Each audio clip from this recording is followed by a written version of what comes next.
हैं और इनके साथ इनके हस्बैंड है जो पास्टर हैं, महादेव कांबले इनका नाम है। बहुत ही अमेजिंग टेस्टिमनी अपोस्टल, यानी कि अप्रैल 2008 में इनकी शादी हुई। उसके बाद जब इन्होंने बेबी के बारे में सोचा तो ये बहन कंसीव नहीं कर पा रहे थे और जब हॉस्पिटल में गए डॉक्टर के पास तो डॉक्टर ने जब अल्ट्रासाउंड करी तो चेक करने के बाद उन्होंने बताया कि इनकी फैलोपियन ट्यूब्स ब्लॉक हो चुकी हैं। ये स्टार्टिंग हुआ 2008 में जब आपकी शादी हुई।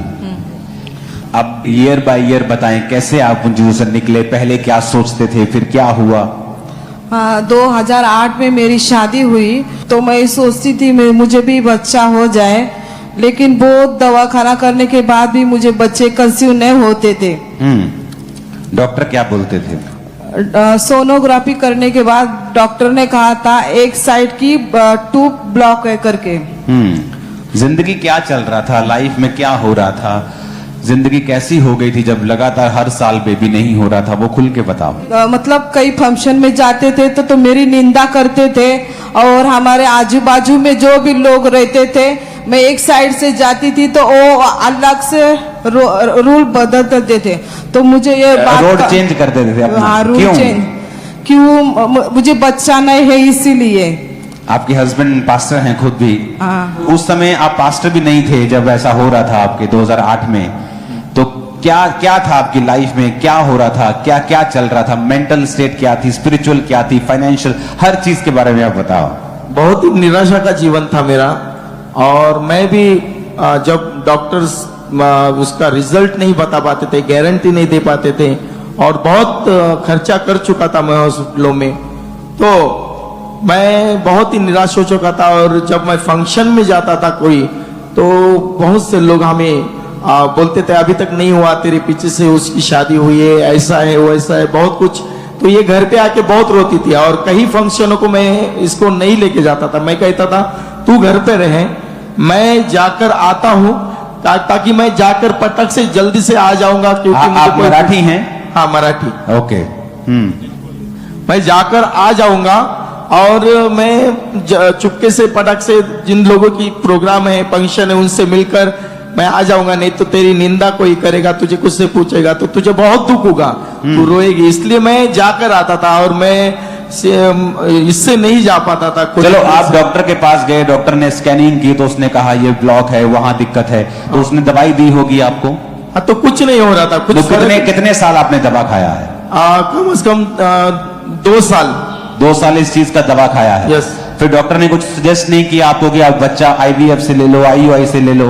हाँ, बोला, उन्होंने बोला, लेकिन वो भी सक्सेस नहीं हो रहा था। ओके, आपने IVF करवाया? कौन से ईयर में करवाया IVF? 2012 में IVF करवाया, लेकिन IVF टेस्ट ट्यूब बेबी करवाया, उसने कहा यही हल है, लेकिन वो भी फेल हो गया और IVF भी फेल होते जा रहे थे। और उसके बाद फिर आपने 1 साल दवाई खाई? यस। और 3-4 डॉक्टर आपने चेंज किए? यस। ओके, जब ये चीजें हो रही थी कि अब मेडिकल साइंस में IVF से ऊपर कुछ नहीं है, यस, दवा खाया, उसके बाद IUI, उसके बाद IVF, जब ये भी फेल हो गया तब क्या हुआ आपकी लाइफ में? तो हमने सारा इलाज छोड़ दिया और आशा छोड़ दी। और उसके बाद कोई हमें मिला कि आप यीशु मसीह को प्रेयर में जाना, आप यीशु मसीह पे विश्वास करना, आपको यीशु मसीह जरूर आपके जीवन में काम करेगा। और मैं प्रेयर में जाने लगा और प्रेयर में जाते जाते जाते ऐसे मुझे 2 साल 3-4 साल बीत गए प्रभु में। और फिर मैंने बपतिस्मा लिया और कुछ साल बाद मेरे आत्मिक स्पिरिचुअल जैसे हम मुझे जिसके द्वारा परमेश्वर ने खड़ा किया, तो उनको मैं सेवा करने लगा। सेवा करते करते जहां मैं परमेश्वर उनके साथ चर्च चलाता था, वहां पर 3-4 ऐसी लेडीज आई है कि उनको भी बच्चा नहीं था। एक तो डॉक्टर ने कहा था तुम तो माँ बनी नहीं सकती, ऐसे भी। तो हम प्रेयर करते थे, उनको बच्चा होता था। जीसस, उनको होता था। हाँ। तो फिर मेरे मन में आता था कि तुझे क्यों नहीं। फिर भी मैंने बोला नहीं परमेश्वर, तू जब देगा तो ऐसा देगा कि लोग देखकर कहेंगे कि ये साधारण बच्चा नहीं है। आमीन। ऐसा, और आज ऐसा होता भी है कि लोग रुकते और देखते। तो ओके, उसके बाद फिर क्या हुआ? आप कैसे, आपको वो चीजें हुई, कैसे आप चर्च में आए, क्या हुआ उसके बाद? फिर मैं यहाँ पर ऑनलाइन सब टीवी पर एक प्रेयर देखता था। सब टीवी पे जो सुबह लगता था आधा घंटा, तब यहाँ से मैं देखने लग गया। कुछ दिनों बाद, कुछ महीने ऐसे देखते देखते देखते एक बार इसके ड्रीम में आप आए मैं आपके ड्रीम में आया। हाँ, ओके। और इसने कहा कि मेरे ड्रीम में आए पास्टर जी और उन्होंने मुझे ले हैंड किया ऐसा। तो मैं बोला ठीक है हम जाएंगे। जाने के बाद कई साल बाद फिर मुझे पता चला कि यहाँ पर बहुत बड़े बड़े परमेश्वर ने अद्भुत रीति से काम करता है। फिर ऐसे ज्वाइंट रहते रहते मैं वहां से फिर यहाँ आने जाने लग गया। और फिर एक दिन मुझे 2 बार ड्रीम आया कि आप मेरे स्वप्न में आए हैं। और स्वप्न में आने के बाद एक बार मैं स्कूल पीठ पर मैं प्रचार कर रहा हूँ, आप बैठे, ऐसा मुझे आया। 2 बार आया। मैंने कहा परमेश्वर अगर तेरी तरफ से ये स्वप्न है तो मुझे 2 बार आने दे। 2 बार जब स्वप्न आया तो मैं आपका वेलकम कर रहा हूँ कोई शहर में। और तारीफ करो खुदा। देखो स्पिरिचुअल कनेक्शंस, देखो कि आप किसी के द्वारा बचे हैं और परमेश्वर उसके बाद मैं आपके सपने में आता हूं, ले हैंड करता हूं और उसके बाद आपके सपने में फिर आता हूं और आप कहते परमेश्वर अगर ये कनेक्शन तेरी ओर से तो मुझे सेकंड बार फिर सपना आए, तो आपको सेकंड बार फिर स्वप्न आया। उसके बाद 2023 में आप मेंटरशिप मीटिंग में आए शायद। यस, मेंटरशिप मीटिंग में आए। और मेंटरशिप मीटिंग में मुझे नहीं पता था मुझे मेंटरशिप लेना है, पर मैं बोला मैं वहां पर जाकर मैं देखूंगा। और यहाँ पर आया तो मैंने किसी को कुछ नहीं बोला, लेकिन एक भाई मुझे मिले और बोले भाई आप मेंटरशिप में ज्वाइन हो जाओ। तब मुझे कुछ समझ में आया कि यहाँ शायद मुझे मेंटरशिप लेनी है। और मैंने मेंटरशिप ली और उसके 6-7 महीने बाद मेरी सेवकाई बढ़ने लग गई। मुझे और 3 ब्रांच अलग से मिले और ग्रोथ होना शुरू हो गया। और 1 महीने बाद मेरी वाइफ का रिजल्ट आया कि वो प्रेग्नेंट है। और जीसस, जब प्रार्थना हो रही थी बेबीज के लिए और आपने उस प्रेयर को रिसीव किया, जिनके बेबीज नहीं, मैं घोषणा करता हूं, आप जानते हैं यीशु मसीह का लहू जो कोड़ों से निकला वो आपकी बीमारी का इलाज है।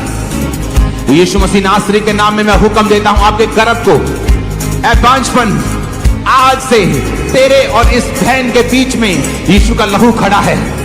मैं तुझे जानता हूं, out in the name of Jesus, out, out, बांझपन, out, out, out, out.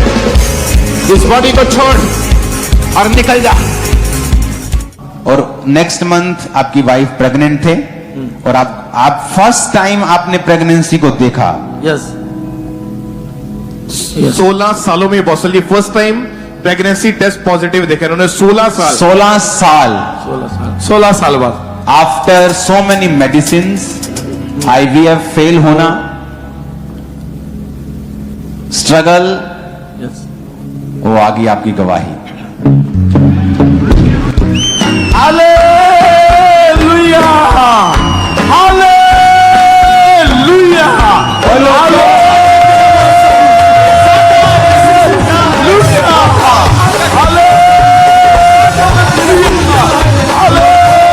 Hallelujah, धन्यवाद यीशु,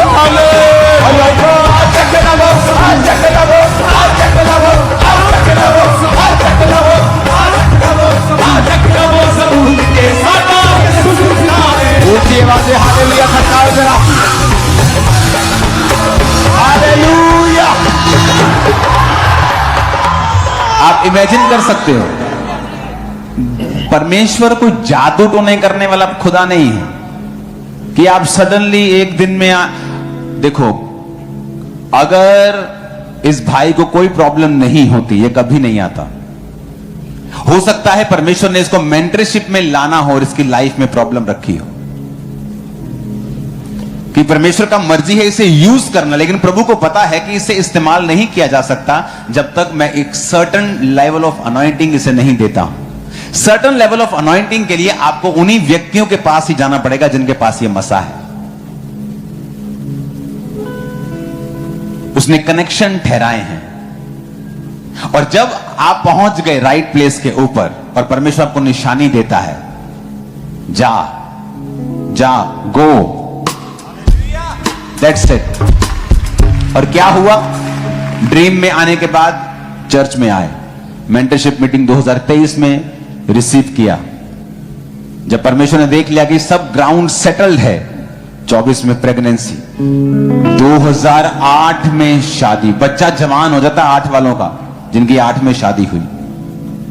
और इमेजिन करो अभी आप 24 चल रहा हो और स्टिल आपके पास बेबी ना हो और आपकी शादी को ऑलमोस्ट 2 डिकेड्स 2 दशक होने को आए।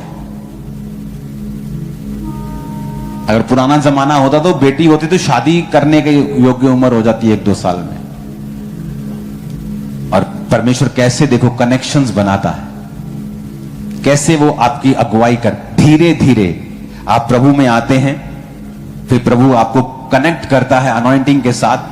धीरे धीरे आपको ANM के बारे में मालूम होता है, आप आना शुरू करते हैं, फिर आप ज्वाइन करते हैं, आप सेवा में बढ़ने लगते हैं, फिर आपको मालूम होता है कि आप प्रेग्नेंट भी हैं, आपकी वाइफ प्रेग्नेंट है, आपको बेबी हो चुका है। दिस इज डिवाइन, ये ईश्वरीय है, प्योर ईश्वरीय। मुझे ऐसा लगता है मैं आपको कोई बाइबल की स्टोरी बता रहा हूं, जैसे बाइबल में होता था ना लाजरस के समय में। मुझे लगता है मैं वो स्टोरी आपको बता रहा हूं कि देखो परमेश्वर किस तरह से लोगों को लेके आता है। हालेलुया।